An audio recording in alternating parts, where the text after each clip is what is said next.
अभिनेता सैफ अली खान पर हमले का आरोपी शरीफुल, जिसे आज मुंबई पुलिस ने कोर्ट में पेश किया। कोर्ट ने शरीफुल को 5 दिन की और रिमांड पर भेज दिया है मुंबई पुलिस की कस्टडी में।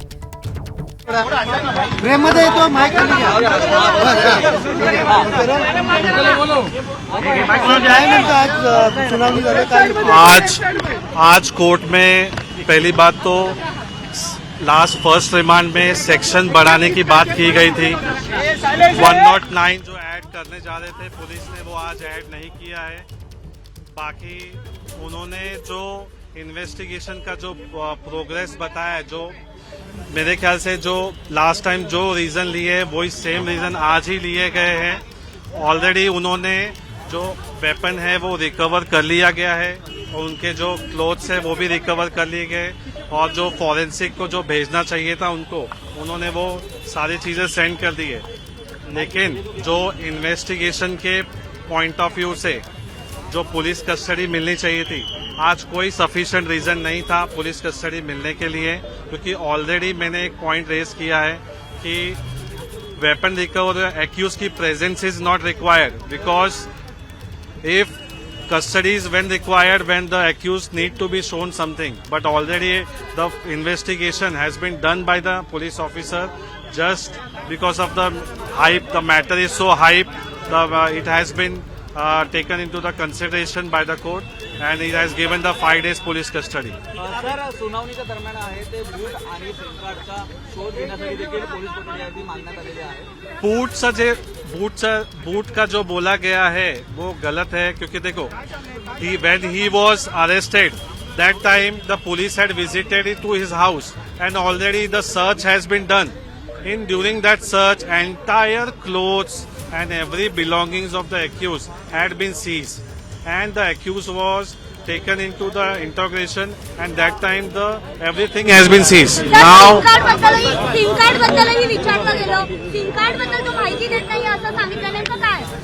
ते चुकीचं आहे। सिम कार्डची माहिती तो कसं काय देणार? ते जे ऑलरेडी जे सिम कार्डची माहिती आहे त्यांना जे ऍप्लिकेशन देऊ, जो नेटवर्क तो यूज करतोय त्याच्या नेटवर्क तू सीडीआर वगैरे काढलं तर त्यांना माहित पडतं। त्याच्यासाठी आरोपीची कस्टडीची का गरज आहे? सीधे आपको लेकर चलेंगे, हमारे साथ हमारे सहयोगी मृत्युंजय इस वक्त मौजूद हैं और जरा जानते हैं मृत्युंजय से। मृत्युंजय, हथियार और जो कपड़े आरोपी ने पहने हुए थे वारदात के समय, वो सब बरामद कर लिए गए हैं। ये जानकारी मुंबई पुलिस की तरफ से अदालत को दी गई और साथ ही साथ मुंबई पुलिस ने जो रिमांड मांगी, अदालत ने 5 दिन की रिमांड और मुंबई पुलिस को दे दी है इस आरोपी की। बताइए जरा विस्तार से क्या कुछ हुआ है कोर्ट में आज। जी बिल्कुल, देखिए सबसे पहले जब आरोपी शरीफुल इस्लाम को कोर्ट में लाया गया तो उनसे जज साहब ने पूछा कि तुम्हें कोई शिकायत है, पुलिस से कोई शिकायत है, जिस पर आरोपी ने ना में जवाब दिया। उसके बाद पुलिस के जो जांच अधिकारी है उन्होंने अपनी बात रखनी शुरू की। उन्होंने 3 मुख्य बिंदुओं के आधार पर 7 दिन की रिमांड मांगी थी। पहली बात उन्होंने ये कही कि हमने आरोपी के पास से घटना के समय के जो भी कपड़े थे वो हमने बरामद कर लिए हैं, गमछा बरामद कर लिया है, लेकिन आरोपी के जूते बरामद नहीं हुए हैं। एक ये पहला पॉइंट रखा गया। जैसा कि हम सीसीटीवी में दिखा रहे थे कि जाते समय आरोपी के पैर में जूते नहीं थे, लौटते समय उसके पैर में जूते नजर आ रहे हैं, तो उस जूते को रिकवरी की बात पुलिस ने की। दूसरा पॉइंट पुलिस ने यह कहा कि जो हथियार इस हमले में इस्तेमाल किया गया, जिसका तीसरा हिस्सा भी हमने बरामद कर लिया, पर यह हथियार आरोपी के पास आया कहां से, आरोपी ने इस चाकू को खरीदा कहां से या फिर इसे किसी ने दिया है क्या, इसकी हमें जांच करनी है। तीसरी जो बात थी, आरोपी को फेस रिकॉग्निशन यानी चेहरे की पहचान करनी है। सीसीटीवी में जो दिखा है, एक बार फिर से जरा सुना देते हैं दर्शकों को, वकील क्या कह रहे हैं।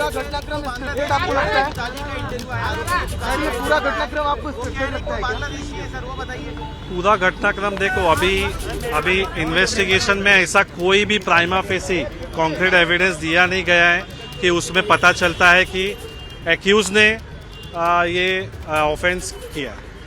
मराठीमध्ये काय नक्की युक्तिवाद आहे तो आज पार पडलेला आहे। आज मराठीमध्ये काय युक्तिवाद आहे तो पार पडलेला आहे। काय युक्तिवाद मराठीमध्ये काय युक्तिवाद आहे तो पार पडलेला आहे। पहिला फेस रिकग्निशन से आपके मीडिया से ही आया हुआ था। फेस रिकग्निशन से उसके आई, उनके जो नोज है, उनके जो बाल है, वो बंदा है ही नहीं उसमें। सीधा सीधा आप भी देख सकते हो, फोटो से पता चलता है। सर, मराठीमध्ये सांगा काय नक्की आज युक्तिवाद पार पडलेला आहे नक्की, परंतु या ठिकाणी बूट असेल या संदर्भात देखील तपासणी करायची, त्यामुळे पोलिसांनी मोर्चे मारले. आता तो बूट आहे, तो ज्वेलरी तर नाही आहे, बूट तर कोण लपवून शकत नाही ना.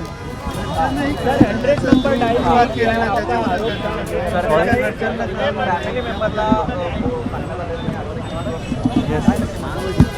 जेव्हा अरेस्ट केला गेलाय, त्याला उचलला गेलाय, तेव्हा त्यांना काय कोणताही इंटिमेशन न करता त्यांना आणला गेलाय आणि येऊन त्यांना असं दाखवलं. सरकारी वकिलांकडून काय जो युक्तिवाद आहे तो करण्यात आलेला आहे. सरकारी वकीलकडून ते वेपन कुठून आणलाय आणि शरीफुल के वकील को आप सुन रहे थे, जिनकी तरफ से बार बार ये कहा जा रहा है कि वो शख्स है नहीं जो सीसीटीवी में नजर आ रहा है। इस तरीके की दलीलें शरीफुल के वकील की तरफ से अदालत के सामने देने की कोशिश।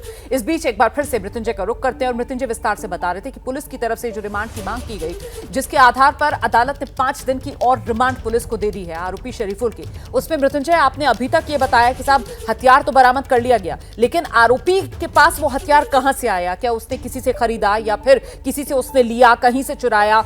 उसका जवाब तलाशना है पुलिस को। साथ ही वो जो जूते हैं जिनकी गुत्थी, क्योंकि जब सीसीटीवी में ऊपर जा रहा था तो नंगे पैर था, जब नीचे उतर कर आ रहा था सैफ अली खान के घर से वारदात को अंजाम देने के बाद, तब वो जूते थे। वो जूतों की पुलिस तलाश कर रही है। और क्या कुछ मुंबई पुलिस की तरफ से कोर्ट को बताया गया? मृत्युंजय जी बिल्कुल, जो तीसरी बात है वो थी फेस रिकॉग्निशन को लेकर। सीसीटीवी में जहां जहां पर आरोपी कैद हुआ है वो और जो पुलिस की गिरफ्त में आया आरोपी, इन दोनों की चेहरों की फेस रिकॉग्निशन यानी कि एक फॉरेंसिक जांच करनी है कि वाकई में जो सीसीटीवी में दिखने वाला व्यक्ति है वही आरोपी है।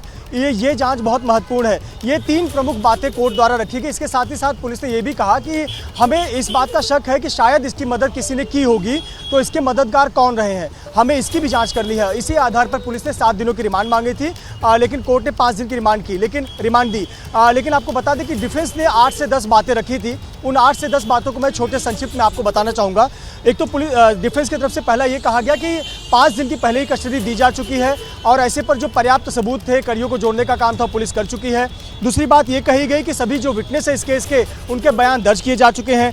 तीसरी बात ये कहा जा रहा है कि शूज़ जो है रिकवर करना बाकी है।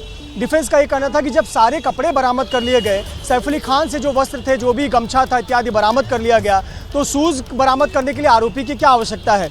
चौथी जो बात कही गई, ये कहा गया कि सीसीटीवी में जो व्यक्ति दिख रहा है सैफ अली खान के घर के 6ठी मंजिल पर लगा हुआ, वो व्यक्ति और आरोपी जिसे कोर्ट में पेश किया गया, ये दोनों एक नहीं है। जो सबसे बड़ी बात डिफेंस ने दावा किया है, ये दोनों अलग अलग हैं। इसके अलावा ये कहना है कि जब फॉरेंसिक टेस्ट करनी है, इसके लिए आरोपी की कस्टडी की क्या आवश्यकता है। ठीक है, बहुत शुक्रिया आपका मृत्युंजय, इस तमाम जानकारी।